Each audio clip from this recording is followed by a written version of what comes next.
नमस्कार, दिन भर की बड़ी खबरों में आपका स्वागत है। मैं हूं परवीन।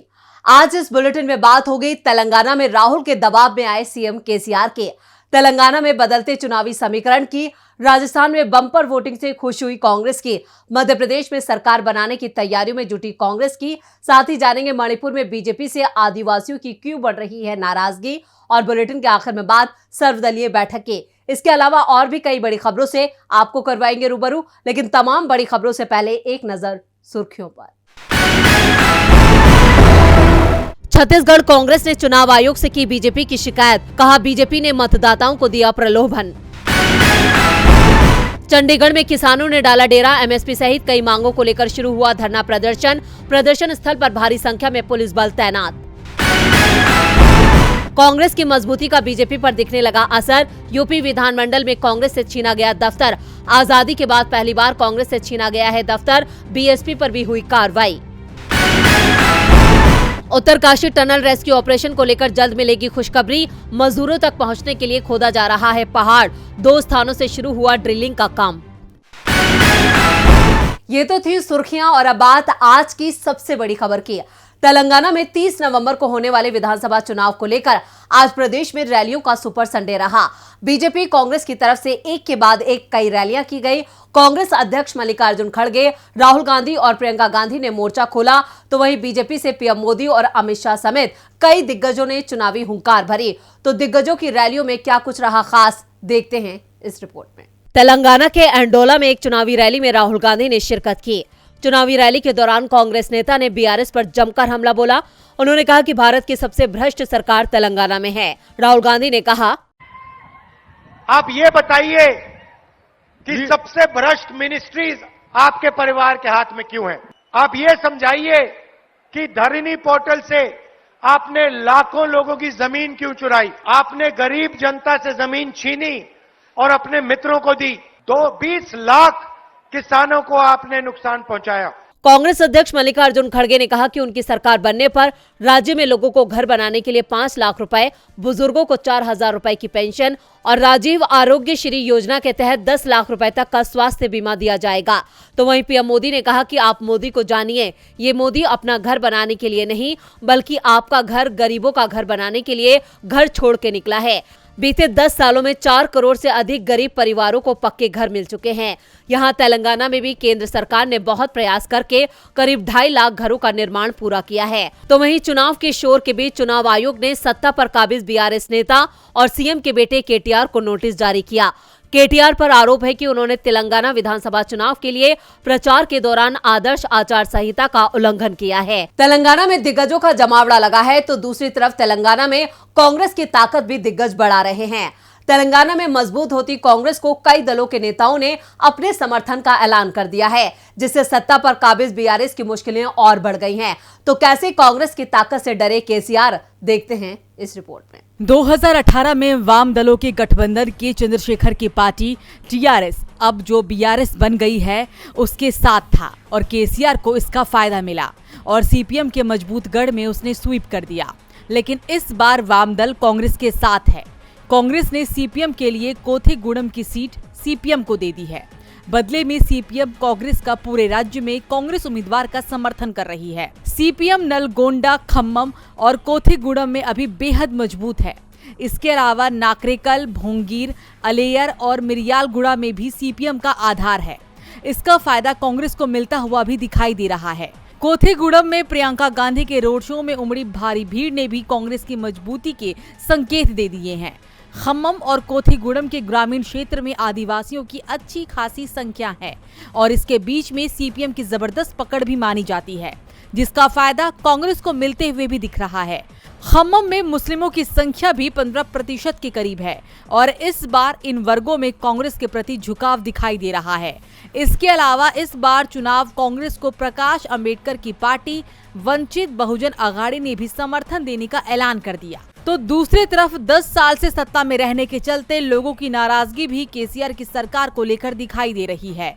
तेलंगाना के ग्रामीण हिस्सों में बीआरएस और कांग्रेस के बीच सीधी टक्कर दिख रही है। बीजेपी बेहद कमजोर स्थिति में दिखाई दे रही है। ऐसे में सत्ता विरोधी वोटों का बंटवारा भी नहीं हो रहा है, जिसके चलते केसीआर की मुसीबत बहुत बढ़ गई है। तेलंगाना में कांग्रेस ने चुनाव से पहले ही बढ़त बना ली है। इधर राजस्थान में भी कांग्रेस बढ़त बनाती नजर आ रही है। राजस्थान में विधानसभा चुनाव का मतदान 25 नवंबर को हो चुका है। इस बार रिकॉर्ड 74.96% मतदान हुआ। 18 मंत्रियों के क्षेत्रों में मतदान पिछले चुनाव की तुलना में काफी कम हुआ है। वहीं बम्पर वोटिंग से कांग्रेस में उत्साह देखा जा रहा है। तो क्या फिर राजस्थान में आ रही है कांग्रेस की सरकार? देखते हैं ये रिपोर्ट। राजस्थान में 25 नवंबर को हुई रिकॉर्ड वोटिंग से कांग्रेस में काफी उत्साह देखा जा रहा है। सीएम अशोक गहलोत ने मतदान के बाद ही दावा कर दिया था कि राज्य में कांग्रेस वापसी कर रही है।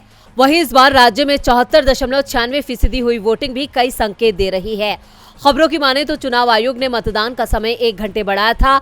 साथ ही लोगों को जागरूक करने का अभियान भी चलाया गया, जिसका परिणाम ये रहा कि शनिवार 25 नवंबर को हुए मतदान में रिकॉर्ड मतदान हुआ। पिछले विधानसभा चुनाव 2018 में 74.6% वोटिंग हुई, जबकि इस बार 0.90% बढ़कर 74.96% मतदान हुआ है। राजस्थान में हर 5 साल में सरकार बदलने का रिवाज चला आ रहा है। इसके साथ ही पिछले 20 साल का वोटिंग ट्रेंड भी ये कहता है कि जब भी मतदान प्रतिशत घटा है तो इसका सीधा फायदा कांग्रेस को मिला है, जबकि मतदान प्रतिशत बढ़ने का फायदा बीजेपी को मिला है। अब 3 दिसंबर को नतीजे आएंगे, तब पता चल सकेगा कि राजस्थान में रिवाज कायम रहता है या गहलोत सरकार परंपरा को तोड़ पाती है। राजस्थान में कुल 200 सीटें हैं, लेकिन वोटिंग 199 सीटों पर हुई। श्री गंगानगर जिले की करणपुर सीट से कांग्रेस उम्मीदवार गुरमीत सिंह कूनर का निधन की वजह से मतदान स्थगित कर दिया गया था। पिछली बार की अपेक्षा इस बार के चुनावों में लोगों ने घर से निकलने में काफी रुचि दिखाई है। राजस्थान में इस बार महिलाओं ने भी जमकर मतदान किया है और इन्हीं महिला मतदाताओं के दम पर सीएम अशोक गहलोत अपनी जीत का दावा कर रहे हैं। वहीं बीजेपी भी अपनी जीत का दावा कर रही है। अब देखना यह है कि लोगों की चुनाव में रुचि और वोटिंग प्रतिशत बढ़ने का फायदा किसको मिलता है। इसके लिए सभी को बेसब्री से 3 दिसंबर का इंतजार है। राजस्थान में चुनावी नतीजे क्या होंगे, इसके लिए 3 दिसंबर तक इंतजार करना होगा। इधर मध्य प्रदेश में कांग्रेस ने चुनाव के नतीजों से पहले ही अपनी सरकार बनाने की कवायद तेज कर दी है। 3 दिसंबर को नतीजे आएंगे, लेकिन कांग्रेस में बैठकों का दौर शुरू हो चुका है। क्या है पूरी खबर, देखते हैं इस रिपोर्ट में। 3 दिसंबर को मध्य प्रदेश विधानसभा चुनाव की मतगणना होनी है और काउंटिंग से पहले ही रविवार को कांग्रेस ने विधानसभा चुनाव में उतरे सभी उम्मीदवारों को भोपाल बुला लिया। कांग्रेस मुख्यालय में उम्मीदवारों और काउंटिंग एजेंट्स को ट्रेनिंग दी गई। पहले शिफ्ट में रीवा, शहडोल, जबलपुर, ग्वालियर, चंबल संभाग की ट्रेनिंग हुई। दूसरी शिफ्ट में दोपहर 2:30 बजे से इंदौर, उज्जैन, नर्मदापुरम, भोपाल और सागर संभाग के प्रत्याशियों को ट्रेनिंग दी गई। इस ट्रेनिंग में मतगणना से पहले और काउंटिंग के दौरान रखी जाने वाली सावधानियां, रिकॉर्ड की जानकारी दी गई। बता दें कि ट्रेनिंग के पहले कांग्रेस ने सभी विधानसभाओं से फॉर्म 17 की जानकारी मंगाई है। इस फॉर्म में हर बूथ की माइक्रो इन्फॉर्मेशन मांगी गई है। पीसीसी की ओर से सभी उम्मीदवारों को हर बूथ की फॉर्म 17 की जानकारी भेजने के लिए एक फॉर्म भेजा गया था। इस फॉर्मेट में विधानसभा क्षेत्र नंबर, विधानसभा क्षेत्र का नाम, पोलिंग बूथ कहां पर बनाया गया है, कंट्रोल यूनिट का नंबर, बूथ के कुल पंजीकृत मतदाता, ईवीएम में डाले गए कुल वोट, ईवीएम को सील करने में उपयोग की गई हरी सील के सीरियल नंबर की जानकारी भी मांगी गई। कांग्रेस की ओर से दी जा रही ट्रेनिंग में काउंटिंग एजेंट्स को यह भी कहा गया है कि मतदान के बाद ईवीएम को सील करने के बाद जो दस्तावेज दिए गए थे, उनके सीरियल नंबर से मतगणना के दिन खोली गई ईवीएम के सीरियल नंबर को मैच करके देखें। बैठक में कई उम्मीदवारों ने पीसीसी चीफ कमलनाथ से मुलाकात की और उन अधिकारियों के नामों की लिस्ट भी सौंपी जिन्होंने वोटिंग के दौरान बीजेपी उम्मीदवारों की मदद की। कमलनाथ पहले ही कह चुके हैं कि जिन अधिकारियों या कर्मचारियों ने वोटिंग के दौरान बीजेपी की मदद की है, सरकार बनने के बाद सबसे पहले उन पर एक्शन लिया जाएगा। कांग्रेस की तैयारियों से बीजेपी खेमे में भी हलचल तेज हो गई है। हलचल तो मणिपुर में भी तेज हो गई है। पिछले करीब 6 महीने से मणिपुर जातीय संघर्ष की आग में झुलस रहा है। मणिपुर को लेकर पीएम मोदी और मणिपुर की डबल इंजन की बीजेपी सरकार पूरी तरह से फेल नजर आती है। 2 समुदायों के बीच इस संघर्ष में अब तक 150 से ज्यादा लोगों की जान जा चुकी है। इस बीच आदिवासी नेताओं ने बड़ा प्लान तैयार किया है। मणिपुर में पिछले साल महीने से हिंसा का दौर जारी है। राज्य में मौजूदा हालात को लेकर मंत्रियों सहित 10 मणिपुर आदिवासी विधायक जो अपने राज्य में आदिवासियों के लिए अलग प्रशासन यानी कि अलग राज्य के बराबर की मांग कर रहे हैं, उन्होंने आइजोल में मिजोरम के सीएम जोरमथंगा से मुलाकात की है और मणिपुर में जातीय संकट को हल करने के लिए उनके हस्तक्षेप की मांग भी की है। मणिपुर आदिवासियों की शीर्ष संस्था इंडिजिनस ट्राइबल लीडर्स फोरम के वरिष्ठ नेता गिंजा वुअलजोंग ने कहा कि कुकी जो आदिवासियों की 29 नवंबर की मेगा रैली मिजोरम, त्रिपुरा, दिल्ली, कर्नाटक और तमिलनाडु में आयोजित की जाएगी। MNF के अध्यक्ष जोरमथंगा ने कहा कि मंत्रियों सहित मणिपुर के आदिवासी विधायकों ने आइजोल में उनसे मुलाकात की और उनसे मौजूदा जातीय अशांति के संबंध में मणिपुर और नागालैंड में नगा नेताओं के साथ बातचीत करने का अनुरोध भी किया।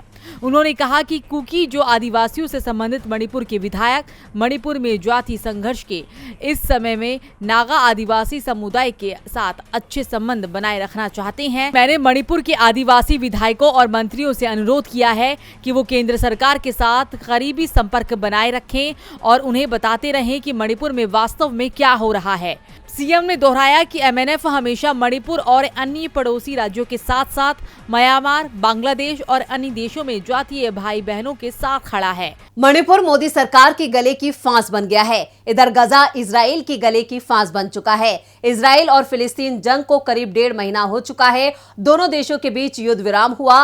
रिहाई की शर्त पर आखिर इजराइल को 4 दिन के युद्ध विराम के लिए राजी होना पड़ा, लेकिन अब ऐसी खबर आई है जिसने इजराइल के असली चेहरे को पूरी दुनिया के सामने ला दिया है। गजा और इजराइल के बीच जंग छिड़े 1.5 महीने से ज्यादा वक्त बीत जाने के बाद दोनों पक्ष युद्ध विराम के लिए राजी हो गए।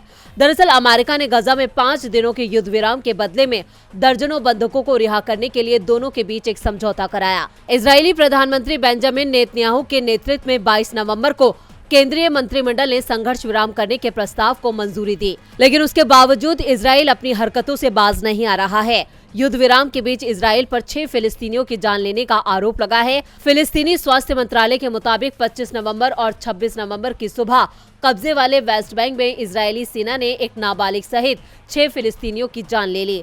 फिलिस्तीन की आधिकारिक समाचार एजेंसी वाफा न्यूज ने दावा किया कि इजरायली सेना ने कई दिशाओं से हमला किया। इजरायली सेना ने सरकारी अस्पतालों और रेड क्रिसेंट सोसाइटी के मुख्यालय की घेराबंदी कर दी है। इजरायली सैन्य प्रवक्ता के दफ्तर ने कहा कि वो इन रिपोर्टों की जांच कर रहे हैं। खबर ये भी है कि इजराइल गजा में ड्रोन के जरिए निगरानी कर रहा है, जो कि समझौते की शर्तों के खिलाफ है। वो गजा में मानवीय सहायता के लिए ट्रक नहीं भेज रहा है। हालांकि इजराइल ने इन आरोपों को सिरे से खारिज किया है और रविवार को ट्रकों के भेजे जाने की वीडियो साझा की है। और बुलेटिन के आखिर में बात सर्वदलीय बैठक की। 5 राज्यों के विधानसभा चुनाव में इस बार बीजेपी मुश्किल में दिखाई दे रही है। 4 राज्यों में वोटिंग हो चुकी है। 5वें राज्य तेलंगाना में 30 नवंबर को वोटिंग है। वोटिंग समाप्त होने के बाद मोदी सरकार की तरफ से सर्वदलीय बैठक बुलाने की खबर भी सामने आ गई है। तो क्यों बुलाई गई है सर्वदलीय बैठक, देखते हैं इस रिपोर्ट में। 3 दिसंबर को 5 राज्यों में विधानसभा चुनावों की काउंटिंग होगी और काउंटिंग से एक दिन पहले दिल्ली में मोदी सरकार ने सर्वदलीय बैठक बुलाई है। संसदीय कार्य मंत्री प्रहलाद जोशी ने सभी दलों को बैठक का न्योता भेज दिया है। दरअसल 4 दिसंबर को संसद का शीतकालीन सत्र शुरू हो रहा है और आमतौर पर सर्वदलीय बैठक सत्र शुरू होने से एक दिन पहले बुलाई जाती है, लेकिन बीजेपी को इस बात का डर लग रहा है कि विधानसभा चुनावों के परिणामों का असर बैठक पर ना दिखाई दे, क्योंकि दावा किया जा रहा है कि 5 राज्यों में बीजेपी बेहद कमजोर दिखाई दे रही है, जबकि कांग्रेस स्वीप करती दिख रही है। ऐसे में काउंटिंग के दिन अगर सर्वदलीय बैठक बुलाई जाती है तो सरकार दबाव में दिखाई देगी, इसलिए बैठक को एक दिन पहले यानी 2 दिसंबर को बुलाया गया है। संसदीय कार्य मंत्री प्रहलाद जोशी ये तो पहले ही बता चुके हैं कि संसद का शीतकालीन सत्र 4 दिसंबर से 22 दिसंबर तक चलेगा। 19 दिनों के इस सत्र में कुल 15 बैठकें होंगी। इस दौरान सरकार 2 दर्जन से ज्यादा अहम विधेयक चर्चा के लिए पेश कर सकती है। सरकार जहां विधेयकों को पास कराने की तैयारी कर रही है, तो दूसरी ओर विपक्षी दलों की ओर से सरकार को घेरने की तैयारी भी हो रही है। ये तय माना जा रहा है कि 2 दिसंबर को सर्वदलीय बैठक से पहले इंडिया गठबंधन की भी बैठक होगी, जिसमें सरकार को घेरने की रणनीति पर चर्चा की जाएगी। तो आज इस बुलेटिन में इतना ही। देखते रहिए DB लाइव। नमस्कार।